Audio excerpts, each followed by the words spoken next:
कि जिनका स्वर्गवास हुआ वो किस धर्म से है, वो सनातन धर्म को मानने वाले हैं। ये जो अंत्येष्टि समारोह है ये कहां कैसे हो रहा है, ये सनातन के रीति रिवाज सनातन परंपरा में हो रहा है। कोई मुस्लिम मौत हो गई, स्पष्ट बोल देता हूं,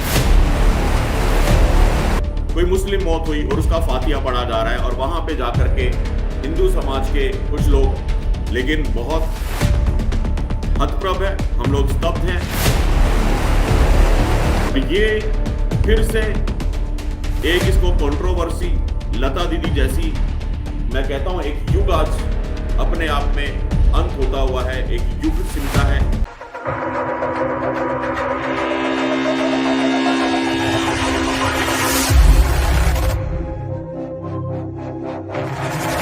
इन दृश्यों को देखने के बाद में एक बार आप फिर से देखिएगा जो दृश्य आपकी स्क्रीन पे दिखाई दे रहे हैं। लता जी की अंत्येष्टि में शाहरुख का ये एक्शन जो आप ये क्या है, हम इसमें स्पष्टीकरण से ज्यादा उसकी माफी चाहते हैं, लेकिन फिर भी प्रतीक्षा करेंगे कि उसने क्या किया है। अगरचे मैं एक बार को मान लो थूका नहीं है, फूका है, इनकी बात बड़ी कर दी जाए तो सवाल यह है कि जिनका स्वर्गवास हुआ वो किस धर्म से है, वो सनातन धर्म को मानने वाले हैं। ये जो अंत्येष्टि समारोह है ये कहां कैसे हो रहा है, ये सनातन के रीति रिवाज सनातन परंपरा में हो रहा है। आप वहां पे जाके पहले तो ऐसे कीजिएगा, आप ऐसे पढ़ रहे हैं,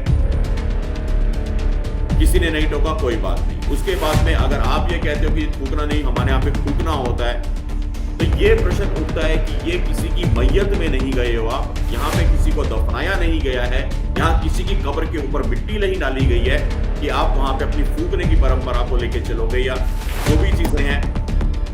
मैं इसको वाइस वर्सा इसको उलट देता हूँ एक बार के लिए। मान लीजिए किसी का देहांत हुआ, किसी की मौत हुई, उर्दू में बोलूं तो,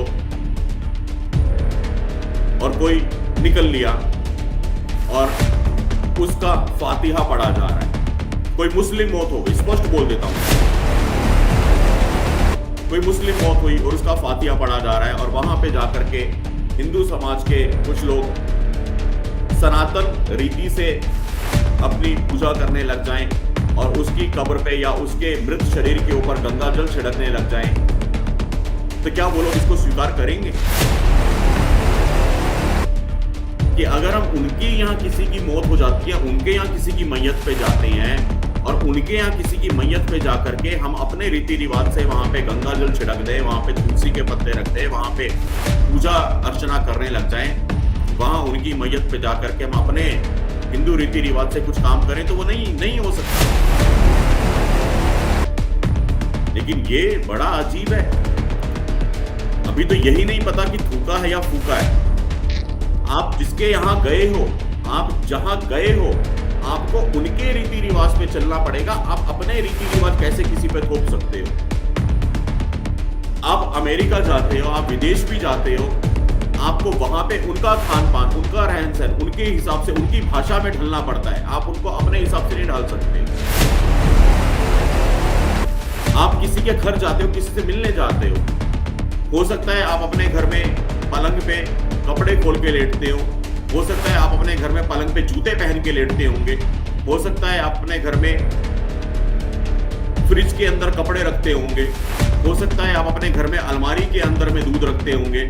लेकिन अगर आप किसी के घर पे मिलने जाते हैं तो आपको उसके घर के हिसाब से चलना होता है। आप उसके घर में पलंग पे जूते लेके नहीं बैठ सकते। ये बिल्कुल छोटी बेसिक सी चीजें हैं, बिल्कुल मतलब बच्चे को भी मालूम है। ए फॉर एप्पल जितना सिंपल ये लॉजिक है, लेकिन बहुत हतप्रभ है, हम लोग स्तब्ध हैं। ये फिर से एक इसको कंट्रोवर्सी, लता दीदी जैसी, मैं कहता हूं एक युग आज अपने आप में अंत होता हुआ है, एक युग सिमटा है। कल सरस्वती माता का हमने पूजन किया, हमने बसंत पंचमी मनाई, मां शारदे की आराधना की, और आज मां सरस्वती का रूप साक्षात जिनको मैं देखता हूँ आंखें बंद करके, सिर्फ मैं ही नहीं, हम सब लोग सरस्वती माता के रूप में देखते हैं लता जी को। आज उनका हमारे बीच से जाना हुआ, ऐसे मौके पे ये नहीं करना चाहिए था।